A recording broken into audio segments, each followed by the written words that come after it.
Hi, I'm Carl Azuz, and I have a special announcement to make today on CNN 10. Fridays are awesome. Welcome to our last show of the 2017-2018 season. We're not going away, we're just going off the air for a couple months and returning on Monday, August 13th. Today's global coverage begins in Central Africa. International health officials say they have reason to be cautiously optimistic about limiting the spread of an Ebola outbreak in the Democratic Republic of Congo.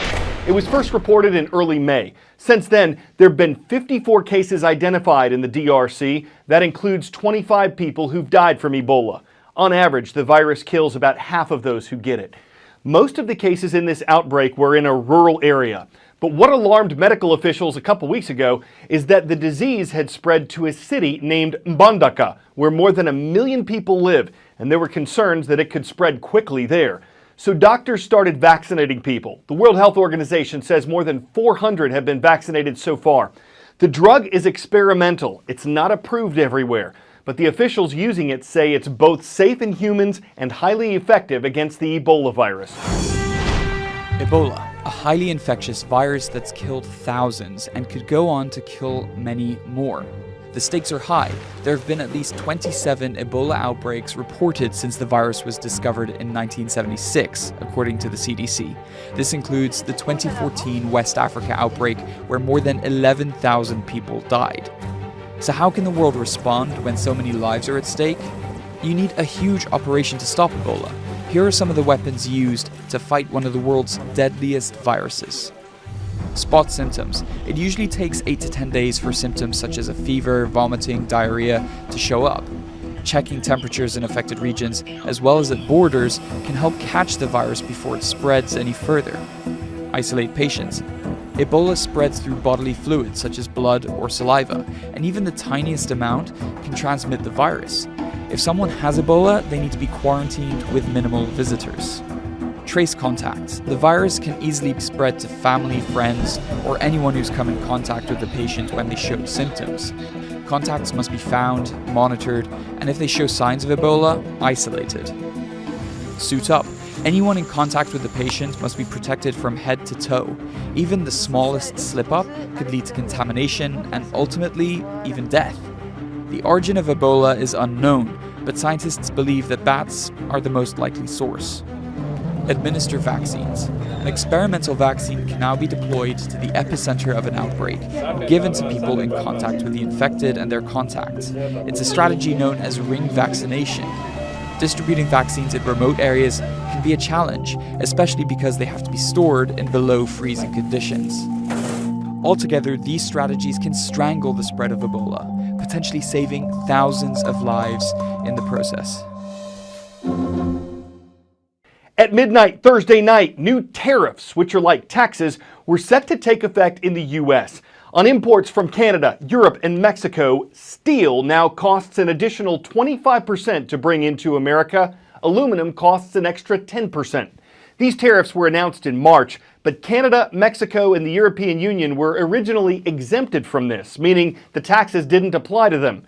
Those exemptions expired last night. Why are the tariffs in place? President Donald Trump wants to help the U.S. steel and aluminum industries by limiting what America brings in from other countries. This could help improve sales for the American metal producers. But it could also make it harder for the U.S. to sell other products in Canada, Mexico, and Europe because those nations announced they'd put tariffs of their own on U.S. goods. Investors are also concerned that a trade war could flare up. Trade negotiations between the U.S. and the affected countries are ongoing. 10-second trivia. What word is derived from a Greek term that means the hardest metal? Diamond, chromium, gem, or alloy?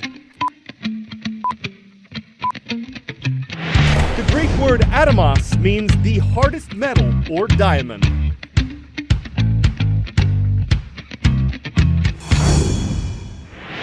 And our next report has an interview with two creators of laboratory-grown diamonds. They're not as valuable as natural diamonds. They're also not as unique. Diamonds that are mined from the earth are said to be one of a kind thanks to the work of nature.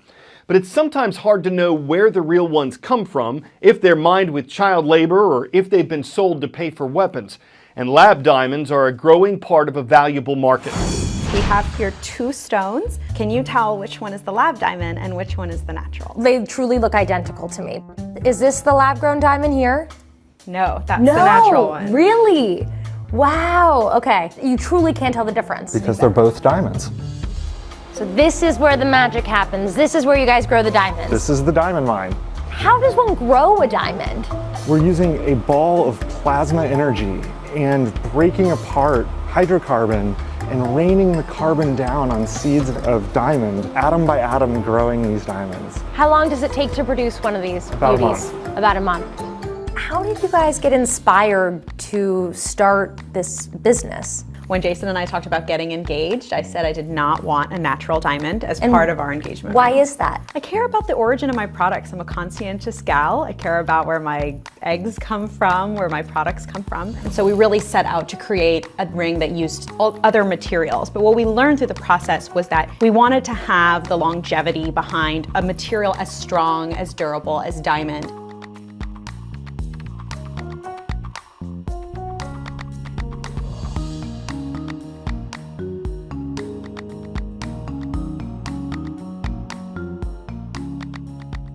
Natural diamonds tend to change hands 12 to 13 times before they'll end up on someone's finger, whereas the laboratory-grown diamond industry is much more streamlined. Growers work with companies like us, and we work with clients.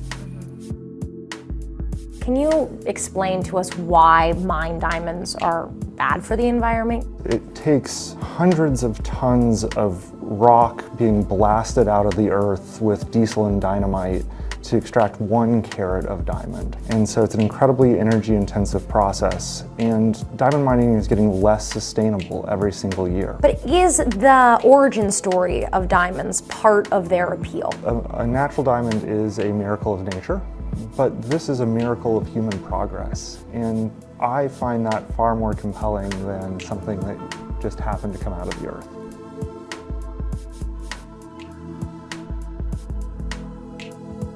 Why are some of the jewelers out there so resistant to these lab-grown diamonds? I think there's a lot of misinformation about this product. I think some people believe that laboratory-grown diamond means a fake diamond, that it's cubic zirconia or moissanite, that it's some sort of a diamond simulant.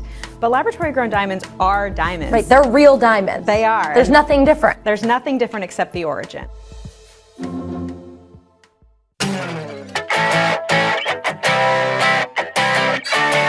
It's not always possible to see the sunset amid the spiring skyscrapers of New York City, but a few times a year, this happens. The sun is aligned with the city's grid, casting a glow straight through the borough of Manhattan and resulting in Manhattanhenge, as long as it's not raining. It was named Manhattanhenge as a tribute to the British landmark of Stonehenge, where the sun also lines up with this structure during the summer solstice.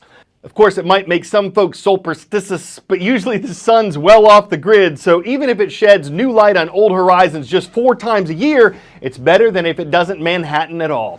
What a way to sunset a season on CNN 10. It's been a privilege shedding light on new subjects for you. We wish you all a brilliant summer, and thank you for being the brightest stars in CNN's audience. I'm Carl Azuz for CNN.